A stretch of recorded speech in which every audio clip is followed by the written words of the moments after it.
Good morning, guys from Brazil. Where do I start? Yesterday was a wild day. It was the most craziest day I've ever had in my life. So basically, I was in a place called Sorocaba, yeah? Nobody, and I mean nobody, speaking English in Sorocaba. Nobody for 1 week. Okay, no problem. I use Google Translate. After 1 week, I get fed up. Okay, it's time to move. I'll go to the beach, yeah? Bear in mind, I'm on my own, nobody speaks English. No, not a soul up in Sorocaba. Here, where I've come down, it's a different story completely. But when I was in Sorocaba, no one speaking English, right? So I tried to move, but obviously to go to any bus or any train, you have to show your passport for ID. Because what I did, I went to the big bus station in Sorocaba. I paid for my ticket, showed them my passport, got a pair of shorts on, so I put my passport in the shorts. I then went outside in the bus station and sat at the bus stop waiting for the bus to come. Half an hour or something. But obviously, I've worked out now, he's fell out my shorts because I had some short pockets on. I jumped on a bus, drove 3-4 hours down the road to another bus station. When I've got to the other bus station, I started getting another ticket to go to the beach place. I said, passport. Oh, you can imagine the panic on me. I absolutely thought, oh my God, boom. I went up to 100 straight away. It was the most shittiest feeling I've felt in my life, guys. I swear to God, it was unbelievable, yeah? Because obviously I'm trying, so obviously I panicked. So I went to the where I got my ticket from, to the same company in this other bus station. So I went to them and I tried to explain to them, hey, you need to ring the other office up to see if somebody's handing my passport in. It was like speaking to a block wall. There was nothing. The translate wasn't working because on the internet was scrap. Every night I had to run to a cafe, connect to Wi-Fi, write something out, then run back to the ticket office and explain, I do not understand or speak Portuguese, I need help, can I speak to your supervisor? Will you ring the other office and find out if my passport's there? So, fucking hell, after about half an hour, of me running back and forward to this cafe in the ticket office, she took me to a lady that spoke a little bit of English. She said, all right, this is what you need to do, you need to go to the police station inside the bus station. They will give you a document to continue your travel. I said, okay, no problem.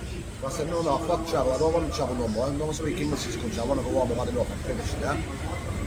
I went to the police station, in the bus station. They have two kinds of police over here, the federal police and some of them normal police. A bit like us, normal police and riot squad. Anyway, so I went to the police station.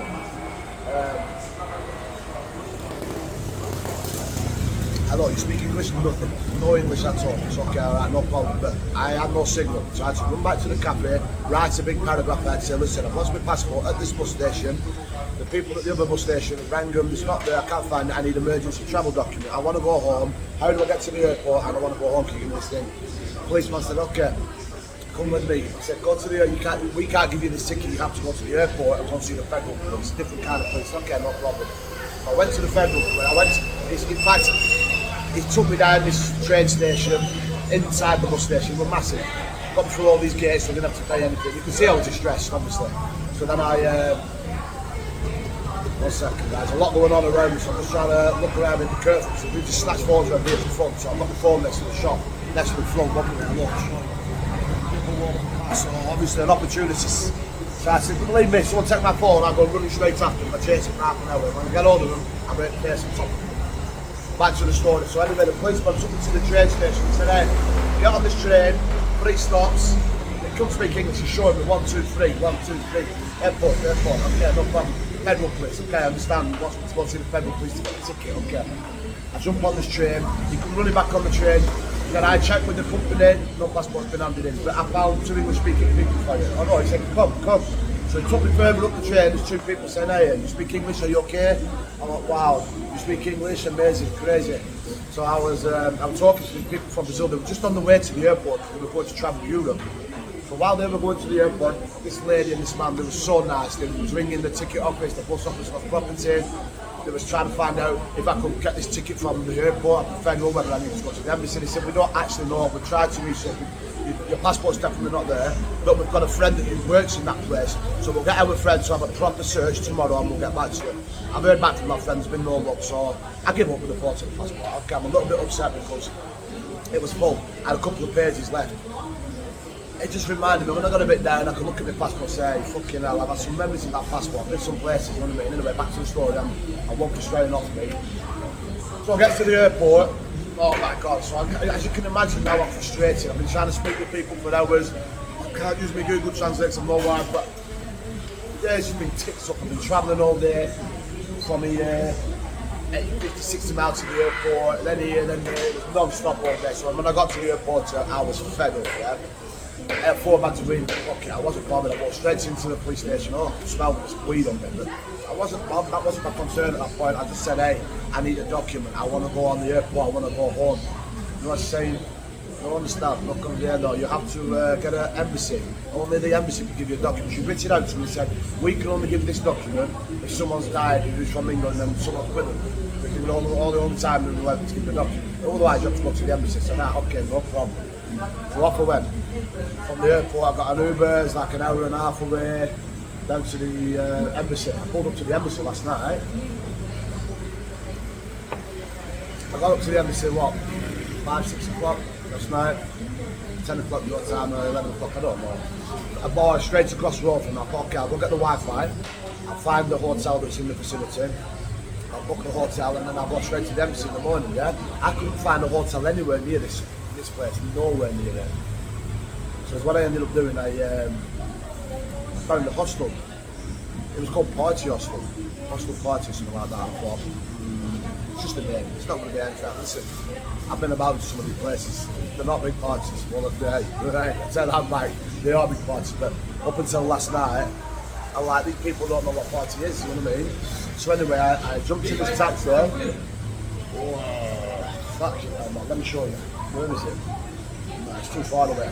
So what I can only explain is what Church Street used to be like in Accrington many years ago, but it was 10 times that. You could not move with people. The taxi couldn't even drive up because everybody had chairs out, everybody's drinking, all the pubs were going up the side.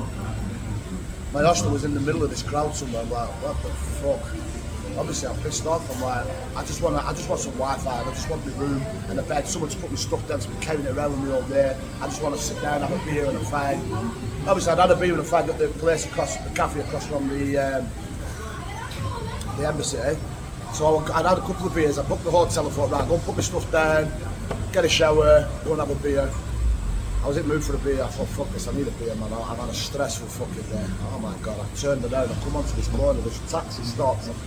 It was literally like a street, the length of Church Street, and it was rammed with people, all drinking, partying, every shop, every bar, was all playing music. I'm like, where the fuck's my hotel? I'm asking, hey, excuse me, amigo, you know this place? I'm showing him the place on the phone. It's not, one of them points in the middle, right in the middle of this big party street, what was going on. I thought, this can't be right, this, surely not. Anyway, it was. I walked into a bar with my suitcase, hostel, yeah. He took me through to the bike, put me in, give me a key, walk me through these back doors, and I've got the video about the hostel. Everyone was in bed this morning, so I didn't speak in the video, but I'll put the video up as well about what the hostel looked like.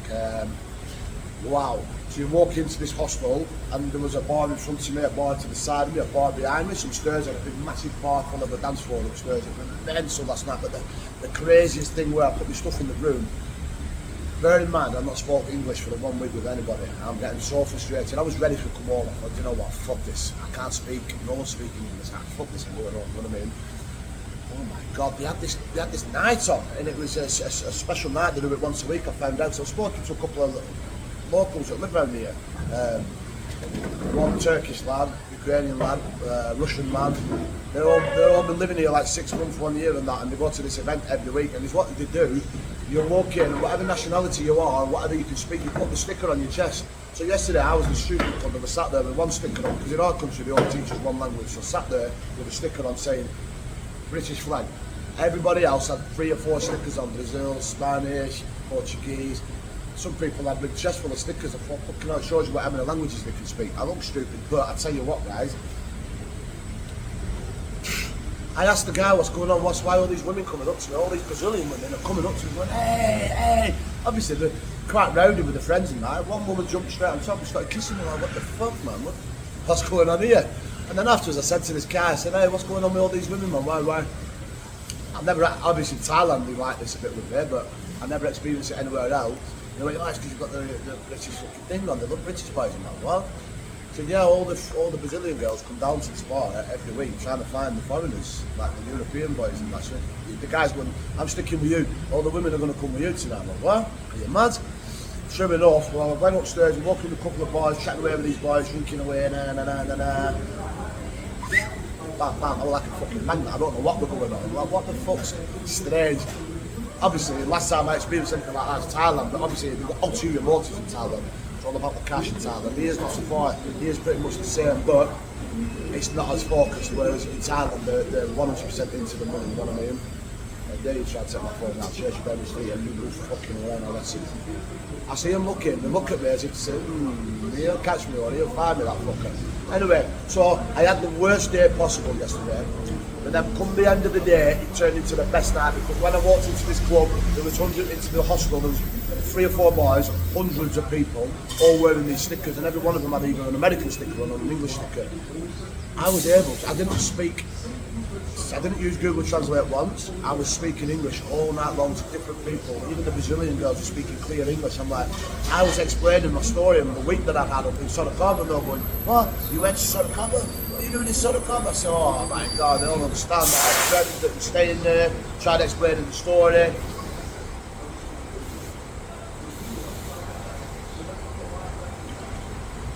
So it went from the worst fucking day ever to one of the best nights I've had here in Brazil. So obviously I woke up this morning. Thank fuck they didn't let me on the plane yesterday and I couldn't get that document. Because if I could have got that document yesterday, I would have jumped on a plane, Vamos, I would have gone, no problem. Obviously I had that little pick me up last night, met a couple of the lads and that. I'm like, everyone, I'm here this morning, I've come out for some coffee, I've come out the hostel, I've literally just got up, I've come out the hostel, everyone speaks English. I'm like, oh, it's okay. So I'm hoping and praying now, the embassy's around the corner, I'm going to go to the embassy, tell them what's happened, and I'm hoping, some guy was telling me last night they're going to give you a travel document that's going to last either I can't remember if he said 3 months or 6 months. He said you can go and do what you want with that. I'm like, okay, so if that's the case and they do that, I'm then going to continue to travel.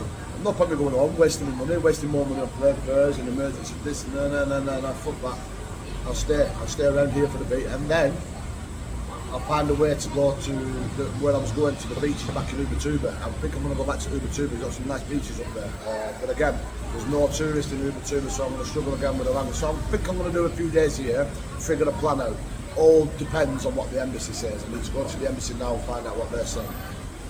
Anyway, enough shit talking from me, guys. I'll update you soon and I'll let you know what the story is once I've been to the embassy.